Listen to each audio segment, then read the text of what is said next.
Hello PokeMoshPit, this is AAmazing and welcome to my 20th upload against the AArcanine16. As you can tell from the time, it's a quick enough battle, so let's just get cracking into the bit of team preview. As you can see, I'm really kind of fearing the Emboar and Miltank, because I've been using Miltank a lot in NU, and it's actually quite the bulky Pokemon, so need to make sure I keep my Nageki alive to take that out.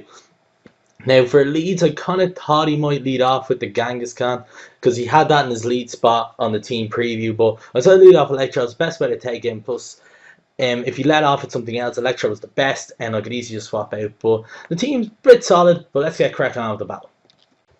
See, I don't know if people would like long kind of team preview discussions, but I think around 30 seconds is the track.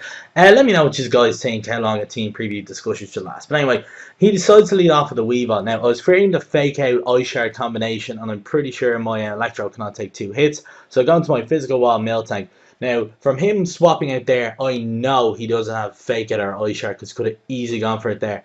But goes into Kangaskhan, and I can see from the Life Orb as well as the Drain Punch that he's this physical attacker. So I set up the Star Rocks, knowing he's going to go for the Drain Punch again because it's probably his best move to hit my Miltank with. I'm going to go into my Physical Wall Tentacool because not only do I resist the Drain Punch, but I also have Liquidus, so he's also going to be hurting himself in the process. So at least won't be healing himself. Even though it is a minuscule of HP, it all adds up. But I thought he might swap out, but he shows me here he has Earthquake, and my max HP, max defense Tentacool takes an Earthquake pretty well, and I set up a layer of Toxic Spikes. And I always try to make sure to set up one, because I think one layer kind of works out the best for obviously for sweepers, because they generally don't stay in for more than 3 turns. But I go into my Jello, my Noctowl to just resist the Earthquake easily, and I just go into Noctowl. I tell him I had the Stone Edge, and I set up the Reflector just in case he did have the Stone Edge or an Ice Punch or something, so at least my Noctowl will be able to take another one and roost up. But he goes into his Weavile, so Ice Punch is obvious, so I go into my Miltank. Not only do I have max HP, max defense, I have the Reflect up, and I also have Thick Fat as well, so that Ice Punch did nothing. So he withdraws him out there because he knows, he shows me he has Brick Break later, but he knows that I won't be able to count. It would get rid of my Reflect, but that's obviously not the case now.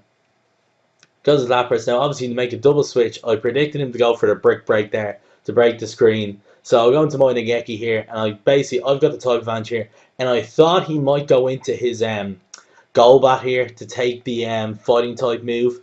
This is my banded Nageki, and unfortunately for him, lucky for me, I get the crit here. I got a crit Stone Edge. This is banded, max HP, Adamant Nageki, and the crit in the long run that kind of crit basically just sped up the battle. I had my Nageki would have been able to take a hit from that and then KO it back, but he goes in the goal back here and he makes it a fantastic play. I thought he was going to go for an Air Slash or a Brave Bird, but he goes for a Toxic. It was a great play on his part. So now I kind of figure I expected the worst from the Golbat. Maybe I was just over predicting, being too cautious. But my Electrode, who basically outpaced everything on his team now, will be able to come in here, and I go for a Volt Switch just to kind of get this switch advantage. And unfortunately, every time I use the Volt Switch, I never get Switch Initiative because, as you can see, he lives with a Slither HP, and the Toxic Spike Poison will kill him next turn. So basically, unfortunately, he'll get Switch Initiative again. So I just go into Miltank, because Miltank actually probably is literally the Pokemon to deal with everything he's got, especially now that I've basically hacked his Emboar out of it. Now he shows me here that he has the Brick Break in my and as you can see, Miltank, too much of a beast for NU, takes that very well. Go for a Body Slam, boom, Weavile, who are you? Get off the stage. And I'll take out his Weavile. So the Miltank's still bouncing around. I know he has his Lapras left and his own Miltank and another Pokemon I completely forget. But as you see, the Star Rocks are killing him. He didn't have a Rapid Spinner. And I always gonna look out for that when I'm ever looking at team preview. So when you set up your spikes in Star Rock, ensure that they don't have a Rapid Spinner before you set them up, and if they do, make sure you have a Ghost type. Now, unfortunately, he goes for a block. He probably tried to Toxic Stall my Miltank, even Perish Song stall my Miltank, but I do have Heal Bell if we went for the Toxic. Now, this is my Specs Electro, easy to get the Lapras, and he takes his time, and he actually runs here because he had literally nothing to kind of take the rest of my team.